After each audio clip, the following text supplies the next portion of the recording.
Hi everyone! So we're here with some extraordinary creators on Twitch who do some live coding, and what we want to talk about is some answers and questions and discussions around like what it is that we're doing and why we're doing it, because for most people, like, live coding in public sounds like the most terrifying thing that has ever happened. So let's start with that. Like, why do we live code, and how did we get started? Do you want to introduce who you are? Oh, that's probably smart. Only if you want. Only if you want. Actually, let's add that into it. Let's start with like who you are on Twitch, and why you got into it. So I'm Chio Codes on Twitch. Rachel Wright Munn is my like normal name. And so I like to stream because I like meeting all my cool community members. I like building things. I like all the things that I get to learn. But I got into it because I was just like interested in something to do. I'd seen a couple of incredible creators that inspired me to try it myself. Yeah, okay, I can jump in. My name is Mia Moore. I use they, them pronouns. My Twitch and my everything is EXO and then my name, Mia Moore. I am actually not a programmer by trade, but I learned to code on stream, which, speaking of terrifying, yes, that. So not only do I not have expertise to begin with, I'm also putting all my embarrassment and all my mistakes out there for everyone to see. But I stream for the same reason. It's the community that I have created or found, or even just like friends I already had before that will stop by my stream and be like, I don't care about coding, but good for you. That plus it's accountability for me. I've been wanting to learn to code as I've been in developer relations, and this is a way that I've consistently been able to work on it, and it feels like it's also part of my job. And when I get frustrated, there are people there to help me and cheer me on rather than just giving up and closing my laptop. Well, I'm Jessica, also known as MetaDev Girl everywhere, and I don't know how long you all have been streaming on Twitch, but I joined like way back in like maybe 2017, 2018 as a streamer, and I was more so like, oh, I want to do games, and then, you know, there was no such thing as like live coding back then, but I kind of got interested during the pandemic. I think I was like, you know what, I'm going to do this thing called, what do I call it, like learn on lunch or level up on lunch or something like that. So I would just like swap over to my computer and try to work on a personal project, and it kind of spiraled out from there. And now really my inspiration has been like, I teach a lot, and I feel that a lot of my students have this misconception that, you know, YouTube coding is like real life coding, and it's like, no, it's very prepared and very, you know, scripted. However, that's not what your lifestyle is like. And so I like to be on stream learning things that I'm working on, like you said, just kind of like coding in public, and actually showing the behind the scenes of what it's like to really be a developer. So at MetaDev Girl. Yeah. My name is Claire Borden, and I am Mayan Wolf on Twitch and Twitter. And I got into coding on Twitch really through 100 Devs, which is the organization that teaches folks how to be web developers from zero to full stack web dev, getting hired, all that sort of thing.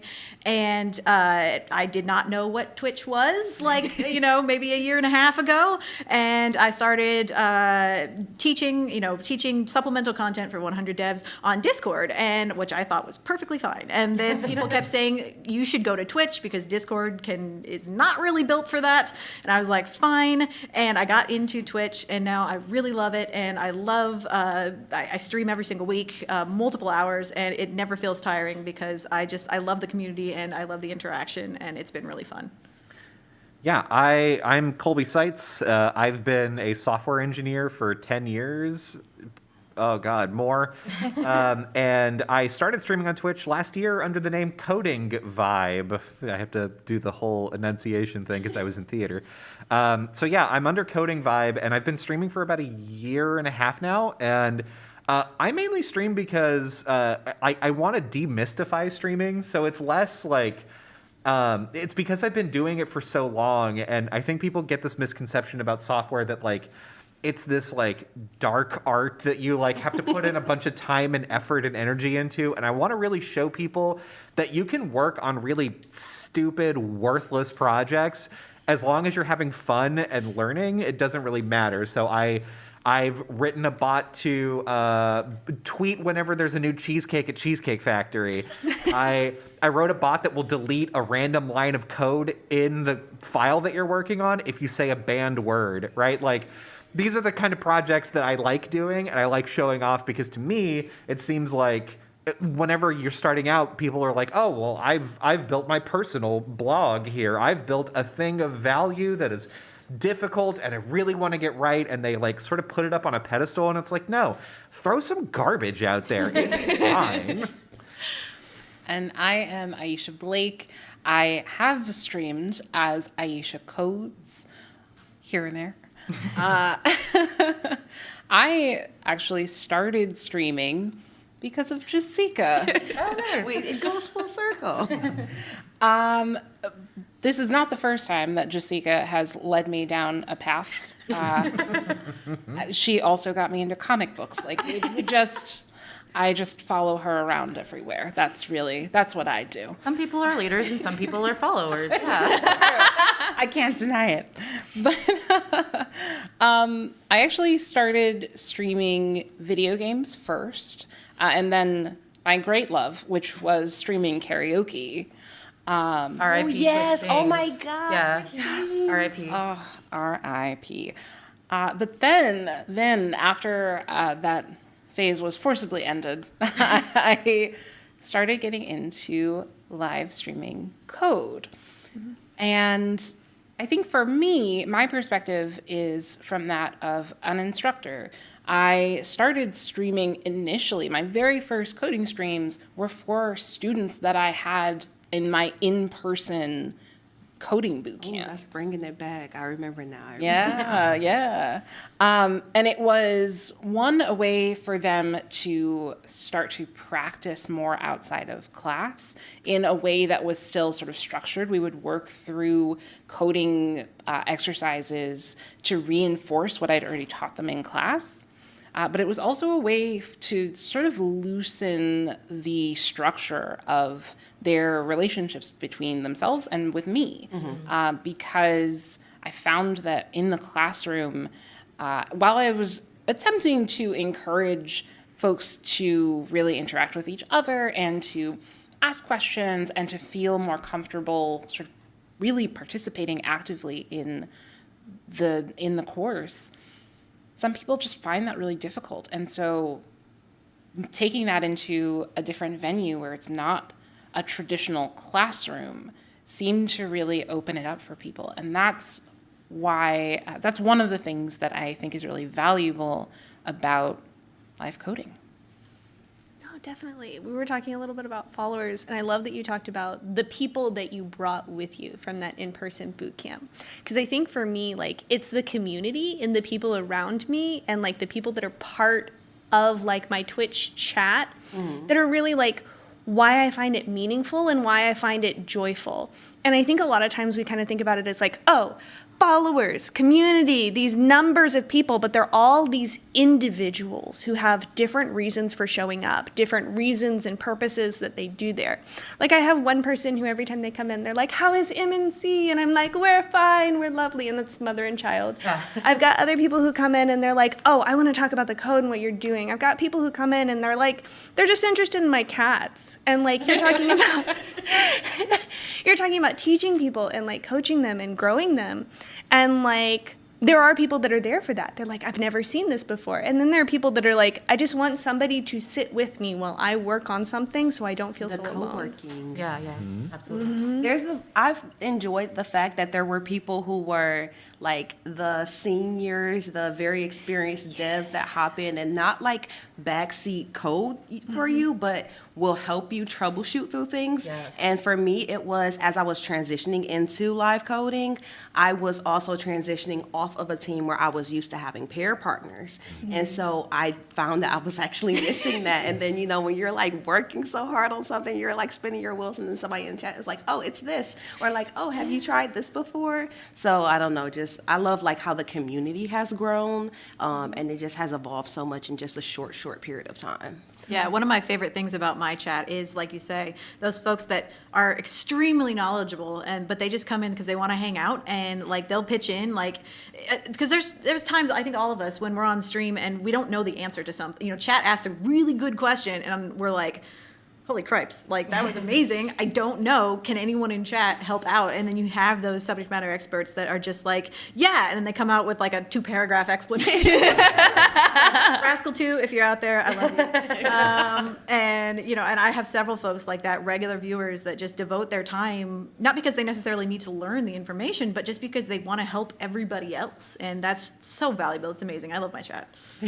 One thing I want to add too about, you said numbers, and that immediately got me going. Sometimes people feel like they're not really streaming to enough people, especially when you get started. It can usually be a much smaller number than I think you see other people have. But the way I think about it is, if I was sitting in a room and I had 3 people watching me, I'd be honored that they thought what I was doing was that interesting. Absolutely. And same for, you know, if your number feels small, picture them as individuals. Like you said, these are individual people.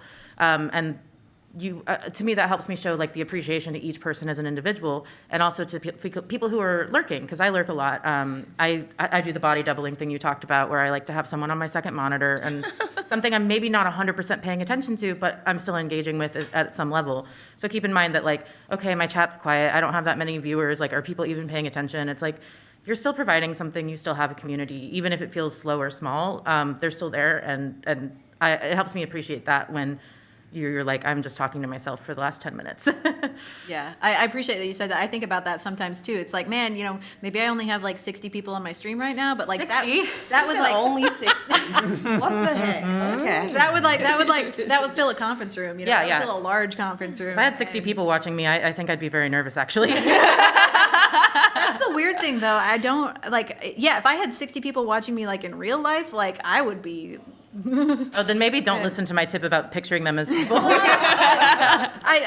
You know, if I have that many people on stream, I get excited because I'm like, yeah, chat is gonna be hopping, you know, like Yeah. that's rad, you know. And so I don't know, I like it, and I always love it, you know, when random folks stumble in and they're like, what's going on? And then chat's like, we're doing this, and it's like, yeah. When you get to that level, your chat is a second streamer almost. Like they are their own personality as well. Like certain people in your stream I see every time, and they're always this kind of helpful and this thing and that Yeah, thing. you got regulars. Yeah, and they start Right. greeting people that come in and are new, and that's like really fun to me. It's like, oh, I work at the coffee shop, but you're just there and you're greeting them too. Well, and I think that's a good way to kind of reframe it when you're thinking about your number of viewers, because a lot of people are like, what is the quality of the thing that I am producing? But it's not that. How many friends have I accumulated by doing this thing over time? You know, like Corey Haynes used to drop in and he'd watch while he was like practicing piano. Matthew D dropped in one time for Rails, and now I'm gonna go like hang out with him before Rails Comp, and I made him coasters. Like it's a thing where like you develop friendships. Like I know when John Sugar goes to the grocery store. Like Keko showed up at a New Relic stream that I guarantee you was not like, I'm just gonna be honest, it wasn't very good. Like I was trying to procrastinate and I was just like, okay, let's buy time. You wanna talk about drones? Cool, send me some photos. Like I just wanted to like interact with my friends and like hang out with them and chat with them. Like I know Abbott got engaged. Like these are people that exist in my like friend circle and that I've developed relationships with. And like that's not because like, oh, I'm better, I'm magical, I'm this, I'm that. It's people that have come to like join your circle. And that is so much more powerful than just like, I have the best stream and the best graphics, and now there are 90 people here. And if I have better streams and better audio and better video, I'll have 100. Like, If you've ever watched T-Pain stream, because he does stream on Twitch, you do not need quality microphone, camera, whatever. He's bad at video games. He now streams making music, but he was doing games for a while because he was sponsored, which is a whole other thing. I'm like, why are you sponsoring someone that doesn't know how to play video games?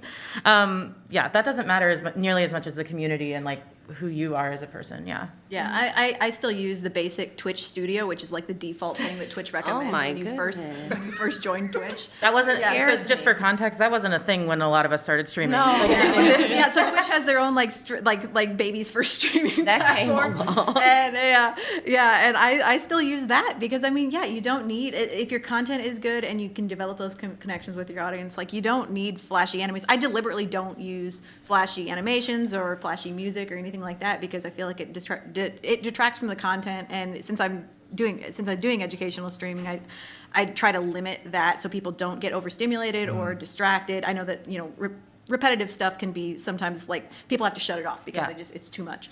And so I really try to limit that, even though I know it's probably also limiting my, the flashiness limits my, I don't know, visibility sometimes. But it's a trade-off I'm willing to make. I feel like I have to have some of that. So like for me, I made my own Twitch layout, and like before I started, so I tried to be a streamer a couple of times, like stream video games, stream this. I finally was like, you know what? I'm gonna try to like increase my DevRel presence. I'm gonna try to like actually program on Twitch, and so like I had this. Like, it's not a real vision board, but in my brain, it's a vision board. And I was like, okay, the context is like, I'm a barista at a coffee shop that's run by robots, and all of my customers are robots, and I'm gonna say hi to them. And so I have like redemptions for like, you can order your own coffee, you can customize your coffee order. My robot maid says hi to you for your first message in every stream. And I feel like I need all of that because I'm like, I'm trying to produce like an experience here. I'm trying to produce like this is a vibe. There's like lo-fi music on, like, and I'm trying to bang out some code and like I don't know. I also stream at night. That's also like another big difference is like I feel like there's day crew and night crew. You're not wrong, because I know everybody from Night Crew because of who you raid. There's only Yes. so many people on that time slot. Yeah, and so like day crew, you have like people like the Primogen who's like, oh, I'm doing like Rust, and I'm like really getting into performance of languages. You have people that have like hundreds of people in their streams, and then you have night crew, and it's like me and half of the rest of us are all VTubers, and so I'm just like, I don't know, I'm gonna go raid the dragon person. That's fine, cool, let's do it. I recently switched to day crew, I think, as you could say, because I was like a super late night streamer, but also have he's not 8 months anymore, he's 10 months now. But I have baby boy, so we get up and now it's like, okay, morning shift is, I have like a lot of flexibility in my schedule, so I'm trying to get into AI and machine learning personally. So it's like 4 to 5 hours in the morning, working on projects, studying, things like that. And I'm like, it's just a different experience at that time of day than like the nighttime crew. So I don't know. I'm like kind of challenged right now with like the cultural shift of like moving to another time slot. Night Crew is chaos, so Yeah, no, I appreciate you saying. I didn't know the difference. I've always been day crew. Just that's what works for me. But like, yeah, knowing that you have to really also recognize the different, I don't know, environment that you're trying to get into. That makes a lot of sense. I'd say it's good with this in terms of timing, but in a lot of sort of different aspects of streaming in general, to experiment with that sort of Yeah. thing. Yeah. You start off with something, give it a little time, give it a few tries, and see what works for you. If you think that day crew is Apparently we have crews now. I have is to your make this a place. thing. If that's where you feel like you're getting the most energy intrinsically or in the chat, like maybe that's the case. But maybe every so often you switch it up. You visit the night crew. I do enjoy that now that I am day crew. A lot of the people that I was so used to being like, I never can catch your streams. Like Yeah. I can actually just hang out in their chat. Yeah. Like a girl with boxes, another one that probably most of I know us them. know her. And she usually when she's streaming, I'm like on my phone doing something that nobody knew you could do on your phone. She's like, oh, I'm just like doing my Bill.com invoices right now through my phone, but also watching you in picture, or like right now I'm just working on Canva graphics or something random like that. So there's that as well. Yeah. It's a weird thing to like for me, I have like my day job where I'm at my desk 10 a.m. to like 5:30 p.m. every day and sometimes later. For me, I almost feel like because the way that I want to stream is like, I'm working on this personal project, like I'm going to show you coding. And I feel like I can't do co-working streams. Like for me, it seems like I've billed myself as like, this is what you're getting. You're getting lo-fi music. You're getting this weird overlay. You're getting this particular like brand of thing. And I feel like I can't do day crew because I would have to not show my code because it's all like proprietary internal code, and like I can't just be like, oh yeah, let me go ahead and like just pop this like Kotlin up and oh yeah, this is all the bad things about this like legacy piece of software I'm like working in. And it's like, oh, maybe your company doesn't want people to know about that or anything. That branding piece brings up, I think, an important point. Once you figure out what your brand is, and I think that that's just personally, I think it's a fulfilling thing. It doesn't. When we talk about personal brand, I think often we put way too much pressure on ourselves. We want to already know what our brand should be and cultivate this perfect version of that. When in reality, I think there's a lot of trial and error in that journey to finding out what it is. For myself, it involves a lot of singing on screen. Beautiful singing. When you melodious. subscribe to Aisha, you get a song request. Keep that in mind, because then you have to think of a song. That's true. That's true. You got to be prepared. But that's something that comes very naturally. It feels right to me. It ties into the history of my time on Twitch. And so that just sort of very naturally became part of all of my streams practically. And I think taking the time to find those things, whether it's the type of code that you're writing, the type of projects, or the way that you interact with your community, like the people even that you recommend. Maybe it's the format of your stream. Is this more like a TV channel and you have shows that you do?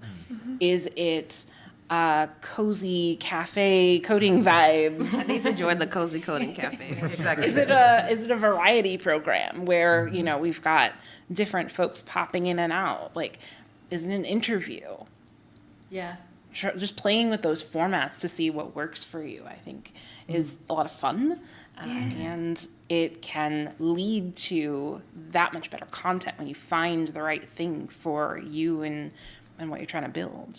Yeah, I guess I Completely. never really thought about it as branding before, but like a big thing on my stream is I foster kittens for the Humane Society, and so certain For a redemptions. kitty cam? Yes, certain redemptions mean that I will bring, like after a break, I will bring a kitten on stream, and then the highest redemption is you can name one of them. That's so genius. And You get so- good names? I do. I get such creative, lovely names from, like, of course they have to be like safe for work, like because the Right. kitten's going back to the shelter with that name. So, but I get wonderful names, and also it, raises awareness of fostering kittens and stuff like that. And also, I mean, I like to show them off. So, and so, but I guess I never really thought about that as like actual, like my brand, but I guess it kind of is. Yeah. because, Yeah. it has nothing to do with the actual content that I'm talking about. Like the meat of the stream is not kittens, it's coding, but Yeah, but I'll come by for the kittens. And absolutely. I don't always have kittens. It depends on the foster program, but Almost Home Humane Society, I'm gonna need, I need another batch, please. There's so many layers to it though, like because you mentioned before like changing from different areas, and I put like a lot of pressure on myself to be like, okay, I have a brand, like who is this, like what am I trying to build, without feeling comfortable to be like, actually you kind of find yourself or let yourself find yourself as a streamer, because it's not just the perfect setup for your stream, but it is the little things that makes your community like unique. And I think a lot of us are trying to find what that is instead of actually letting it develop organically. So I felt like once I started to kind of put the pressure on myself a little bit lower and try and experiment, then it was like, okay, things come naturally. I'm a teacher, so it's like, maybe I teach, maybe like, I don't know why I wasn't coding in the first place. It took me a long time to do that. And then all of a sudden co-working was a thing. Yeah. When I talk to people who want to get into streaming, like people ask me about that, and I feel like people put too much pressure on themselves to find Yes. their perfect thing, their perfect subject, their perfect schedule, their perfect brand immediately. They're or like, before they even start. yeah, or Yeah. before they even start, they're like, I need to have everything lined out and a perfect setup, like top of the line, everything. And I'm like, no, just, I started out with no camera and like a laptop microphone and, and like on my little laptop, like doing everything there. And so it's all about just do it, and then experiment as you go, like all of you have been saying. I think also like people have this idea that like I am going to build a brand, a person, a thing that is not myself. And I don't think that works on Twitch. Yeah. I think you might be able to do that for other platforms, Where but with there's editing, Twitch, yeah. Yeah, you're there. You're live. You're present, right? for and hours. We can't all be Hours, yeah. We cannot all be Lady Gaga and do performance art in our daily life. You know? We're not all excellent like that. yeah, you can't be planned. Well, and from my perspective, I've done a lot of live streaming for companies where I'm under a company account. I'm usually behind the scenes, but I've organized a lot of that. And you do have to stick to their branding, and it's more serious and whatever. So I feel a lot of freedom when it comes to my personal stream because it's like, yeah, I get to do what I want here. Like, sure, you employ me, but you don't control my stream content. And so I've been able to experiment with like doing an interview and having people on, and I do co-working streams and I do learning code and being able to just be like, okay, this is my time to do what I want. It's actually very freeing to me. Yeah. I'm afraid I have to go catch a flight, but I really appreciated, talking to you all today, and I hope I'm going to follow you all on Twitch. Yeah, Thank you so much, Claire. thank you for being here. Thank you. And the kittens, I'm so excited. Yes, there will be We were talking a little bit about like how you can't like be perfect and pre-plan, but you do have to pre-plan before you go live. Yes. So, Just lightweight planning, something, at least Yeah. something. so I want to know, what do you do? How do you plan? My pre-planning is usually I like to do like a season type of thing or like a theme for, a batch of streams personally. So I would, like now I'm like, okay, I have AI machine learning. That's my subject that I'm learning. So I'll say what are the specific things I'm trying to learn for the day. And then that kind of gives me an area to focus in as well. Like, okay, today we're going to work on an API with OpenAI or something like that. It also gives people like, here's what we're talking about, so there's at least a theme. Or if it is, I have to deviate today because I actually have to do client work or I have to get ready for a class I'm about to teach. I let people know, like, what to expect out of it. But for me, I'm like, okay, I got my goals. I'm a planner anyway, so I know what I'm going to do for the day. And I kind of try to go by that, but not make it too strict. Yeah. Okay, so I do two types of streams primarily. I do learning code and I do co-working. Co-working is every Wednesday, learning code is every Friday. That works really well for me. Since I'm learning to code, I'm following the free code camp class. So that decides what that is. That's pretty easy. Don't have to do any behind the scenes prep. For co-working, I try to think about what work do I have this week and what can I show on stream? Because some of the work I do, I cannot show on stream. And I'll try to save it for the stream if I think it would either be interesting or useful. So like a lot of the work that I do for my day job is in our open source community. Obviously, I can show all that because it's all public. And if I'm working on a talk, I'll show the slides I'm working on while I work through it, and I get a lot of good suggestions from the chat and that sort of thing. But if it's not that, I do have some streams where I don't show my screen. I don't know that that's as exciting, but people are still there, so whatever. Yeah. And yeah, I just go from there, and maybe I'll be like, oh, I'm writing an email, and this is a really tricky one or whatever. When I tried streaming for cosplay back when I did that, and so I did a couple like sewing streams and wig styling and things like that. And with that, it actually gets complicated. Like if you're doing anything with hardware, for example, anything with multiple cameras, some things I would have to do before stream, like sewing, I didn't have a big enough space to be like, I'm cutting out my pattern pieces. So that would have to be done ahead of time. That was a lot more prep than I think I realized when I was like, I want to stream sewing. So if you're thinking about hardware or anything with a physical component, definitely think about what is even possible for you to show on stream. Yeah. The second camera setup is so hard. Yeah. Yep. All of my streams are all project based. So I have an idea for a project, and then I just work on it until it's done, which is probably the easiest part. But I will say there have been a number of times where like I've wrapped up a project or I'm about to wrap up a project and then I'm just panicking. I'm like, What's next? does anybody have any project ideas to work on? And like, it's usually pretty lucky that like, so right now I'm working on a game jam game for a game jam that ended a month and a half ago. Which, like, we all go We at all our got own to finish pace. the race in our own time. Yeah, it's fine. And so once that's done, I now have a project to work on, and I'm about to run into the 2-camera setup because I'm doing an Arduino project. So I'm like, all right. And like, those projects, though, usually have to do with either there's a piece of technology I want to look at, like, oh, I wanted to look at the Twitch API so that I could do my RoboMade, right? So that's like, okay, I have like an API that I can go discover, and then I know all of the other things that I know go into it. So I'm only learning one thing, and I'm only like experimenting with one thing, and I can more easily be like, oh, I'm producing this thing. I know how to like. You don't have to watch me flounder for an hour to figure out JavaScript because I know JavaScript, right?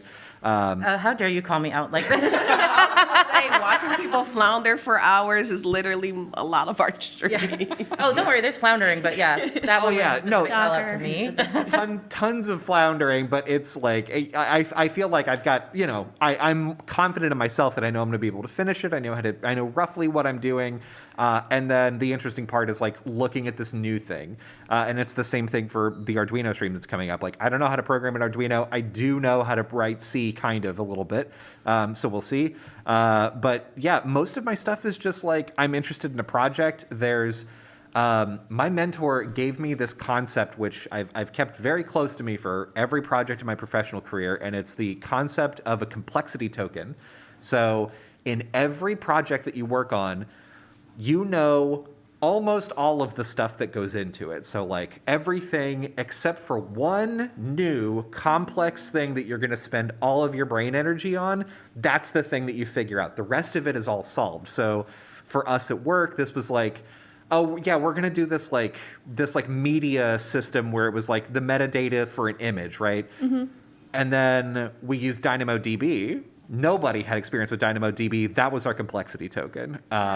Or it was, oh yeah, like all the database is solved, everything else is like solved, but the image itself and getting the metadata from it, that's going to come from like Google's image API. Okay. Oh, none of us know how to do with that. Okay, so now we get this like new information and like confidence ratings and stuff. So like. So when you plan yeah. your projects, basically what you're trying to do is find something new to learn that's really exciting. Yeah. I think I do something similar to that. So for me, what I do is I start each stream with a GitHub issue, and I kind of know what I want to do with it, but like, I don't know everything. I don't know all the details, right? So one of the evolutions that I'm thinking about is the Jekyll Twitch gem that I made, right? I had actually worked with Dev2 during Hacktoberfest, and I'd made a Twitch plugin in Liquid. And then I sat there and I was like, this could be a gem. So I knew how Liquid worked. I knew how to embed the Twitch component. What I learned was how to work with that. And as part of that, like we were talking about planning before, I went through and I read the documentation on how to create a gem. That doesn't mean I knew how to do it. That doesn't mean I like memorized it. It doesn't mean I take notes, but I knew where to go to find the information I was looking for. And that made it a lot more seamless experience for my viewers. And I think that's some of the planning that I find important. Aisha, what sort of planning do you do for your streams? So, When's the last time you streamed? excuse me. Not calling anybody We out. talked about calling each other around here. I gotta go. In all fairness, I don't think I streamed this month at all because it's just been so much going on, even though I'm supposed to be live like 5 days a week. So That's yeah. I will say these days I do own a tabletop game store, and so casually also. Just drop that. and so there has not been very much time for streaming lately. However, I'll hopefully come back. I'm gonna find some way to combine the two. We'll get some live coding related to tabletop games at some point. Oh my gosh, yes. I just envisioned a system where like, I don't know, you have some sort of tournament and you live code the bracket and the scoreboard and stuff. I could see it. I could see it. It could be done. So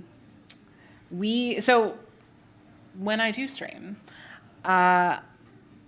generally it is sort of, actually, personally, I prefer a show format. So I, for quite a long time, actually did a show called Teaching with Aisha.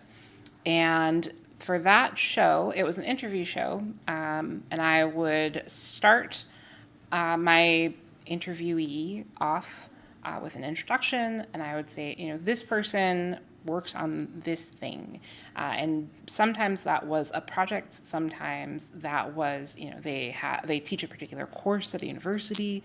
Sometimes I would say they wrote this blog post that I thought was just phenomenal, and I'd love for them to talk about that. But I'd tee them up kind of talking about the thing that I was really interested in learning more about from them. and then take the conversation from there. And I would follow that up with the same question to kind of wrap up the conversation in a way that gave you a little more insight into who they are, or who they were, who they are, but also to give some sort of continuity to the conversation.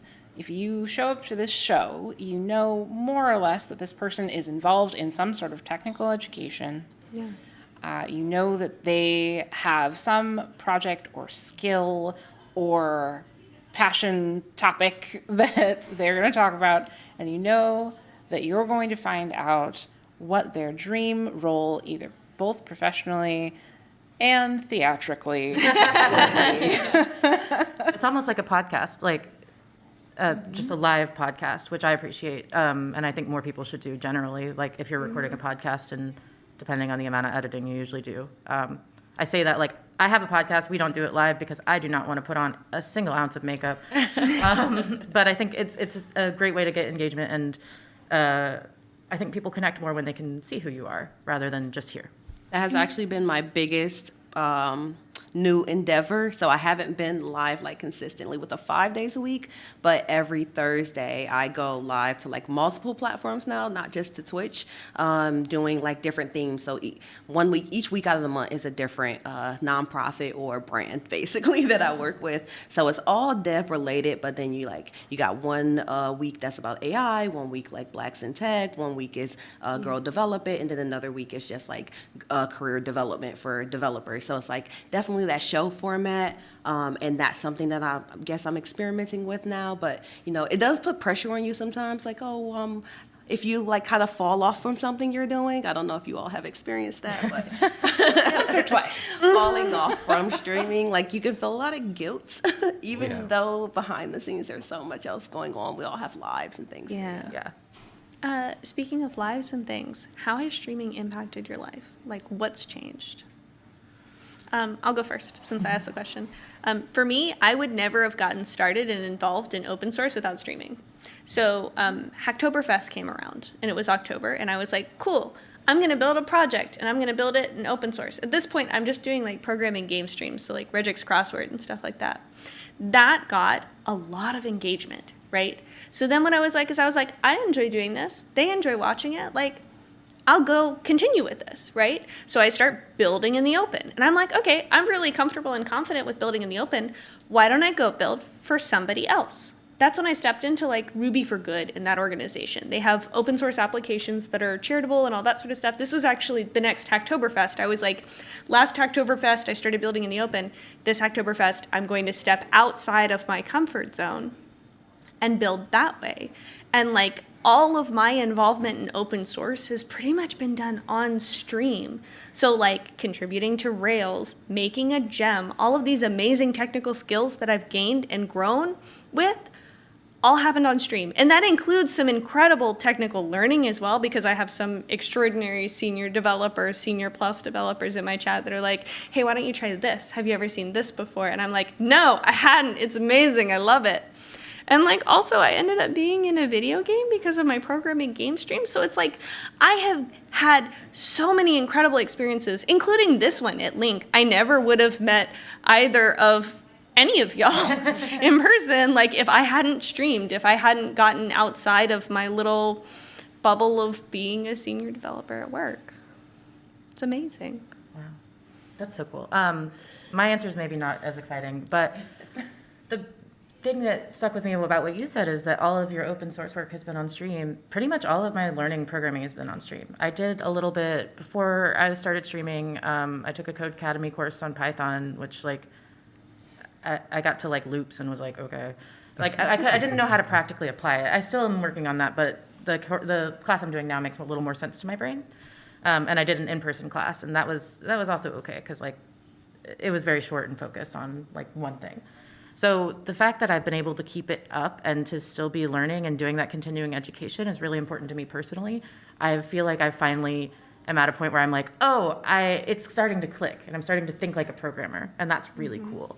That is not a thing I think I would have gotten to on my own, because self-accountability is really challenging for me. And like you said, the community, the connections, I mean, more than anything, if you put yourself out there, you're going to meet other people that have things in common with you. And that's true whether you're blogging, whether you're posting on social media, whether you're streaming. You don't have to stream for it, but the folks I've met on Twitch, by streaming into the technical category, which is a much smaller category than the rest of Twitch, it's a small little community. And I know so many folks that I am so grateful to have known. And it's because I either dropped in on their stream or they dropped in on mine, and we support each other. And that's very cool to me. Yeah, I would have to say it's been the support aspects of it, the community, because even now, like I was, I'm trying to learn AI and machine learning, and I just feel like there's not enough people that I know personally that are in that space. So a lot of times, I'm at that point where I'm still trying to find the folks that I talk to about it that actually understand what I'm talking about. And it's not even, we're all in tech, so everyone has their niche, and you start talking Rust to me, I'm not going to know anything about what you're saying. And just little things like someone randomly popping in the chat and then just kind of like getting into the conversation. And then maybe a couple weeks ago, they were like, by the way, there's a AI conference online starting in like 10 minutes. Not to derail your whole day, but it did derail my whole day, but in the perfect way, right? Because it was like, this is something that if I was just sitting at home by myself working on this, I never would have known about. And then I was able to, actually watch it on stream, but also now I found out about all these other avenues that I can learn, tools I can get into, and just things like that. So I don't know. I know Twitch can be a scary place. I felt like when I first was going on Twitch, I was nervous about like the gamer bro culture type of experience, but I have not found anything but like the greatest human beings, like folks just helping me out, like in figuring out OBS and all this other kind of stuff. So it would have to be that, like the connections for sure. Yeah. Yeah, I in the most practical sense, I now have a lot of equipment. Mia's nephews came over to our house, and one of them just like walked up to me and was like, "Why do you do life hacks?" And I went, "What are you talking about?" And we went into the office, and he just pointed at my ring light, and I was like, "Oh no, I stream programming." And he was like, "What's that?" And I was like, I thought it was very funny that this kid like saw a ring light and went, "Ah, yes, you do life hacks. I know what this is." I mean, on a less like object oriented, it's a joke. On a less object oriented note, like. I've learned, like, I've gotten the chance to explore some things like the Twitch API, like some things that I've been interested in, like digging into data, pulling up statistics, trying to answer questions. Like, I did a whole series of streams that was just like, I'm going to try to take a snapshot of all of Twitch right now, and I'm going to see who has the most viewers. What does their title look like? Does it have emojis in it? Does it have all caps in it? Like, and I'm trying to answer questions about, like, I don't know, people in the same category. Like, you have like one person that's really dominating this one game. Like, why is that? Why is that the case? And I don't know anything about data science. So I got to the point where I was like, I've created this data. I am no longer interested in looking at it. So I guess I'm going to do something else. But like, I got the chance to like dip my toes in a little bit and get to the point where I was like, yeah, there's a lot of options here and we could go learn X and Y and Z. But like, again, like the point of my stream is to try and like demystifying starting programming and getting to the point where you're like, all right, I've produced something. What do I do with it? I'm like, oh, no, we're probably far enough along. I'm just going to take this project and put it over here. And now we're going to go and program a game about flea markets. So that, yeah, that's, I don't know. Yeah. I think for me, it was expanding the media with which I'm confident as a performer. So just as a human being, it's in my soul. I am a thespian. I grew up performing in a lot of different ways, I guess, but it ended up very naturally on stage. And that feels very core to me as a human. But prior to starting to stream, I really was didn't have any real experience on camera.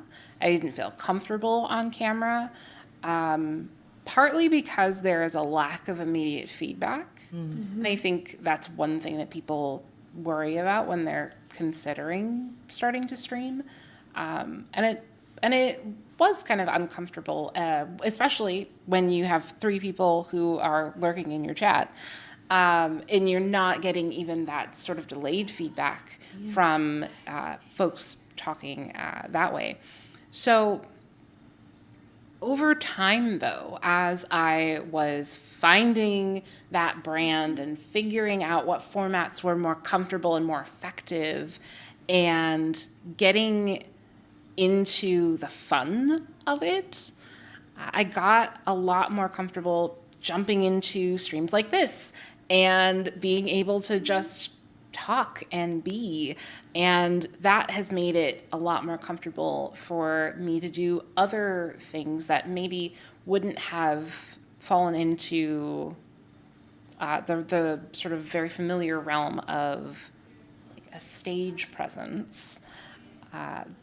Even just in day-to-day conversations, in Zoom, like feeling more comfortable and confident on camera has been really valuable for me. And I definitely have streaming to thank for that. I love that. I also want to acknowledge, you're there. We know you're there. We know you're on the other side of it, but we don't get to see you. We're seeing like a little black circle. So we love you. We know you're there, but we don't get to see you. And sometimes that's really hard. Yeah, it's weird. I was going to say it really helps me out when we, as a teacher, when we transition to everything being virtual. It is so hard to teach to Zoom because you are so used to, if you're in a classroom, you're used to getting that immediate feedback from your students. You're used to being able to see the confused looks on people's faces or people dozing off, or you can tell when somebody has gotten stuck on a problem because they haven't done anything or nothing's happening on their screen, and not being able to see that. But because I had spent so much time, years now, live streaming and just used to kind of talking to dead air, I guess you could say, as far as the teaching side of things, that helps tremendously, just kind of transition very naturally. So that was a good skill to pick up. I've actually found for me, I'm less nervous live streaming than a lot of other contexts, partially because I have a small audience, so I know it's never going to be a scary amount of people, but partially because I don't have to edit it. I don't have to practice it. I don't have to, the prep is different. I don't know. I'm better at off the cuff stuff, and it feels lower pressure to me because it's a second screen experience. So a lot of people are watching while they're doing something else. I'm not feeling the pressure to entertain or inform nearly as much as I would if I was giving a talk, which I do that stuff too, but it comes less naturally. Yeah, I don't know. There's a difference here because the disconnect between you and your audience is real, but it's also so much less.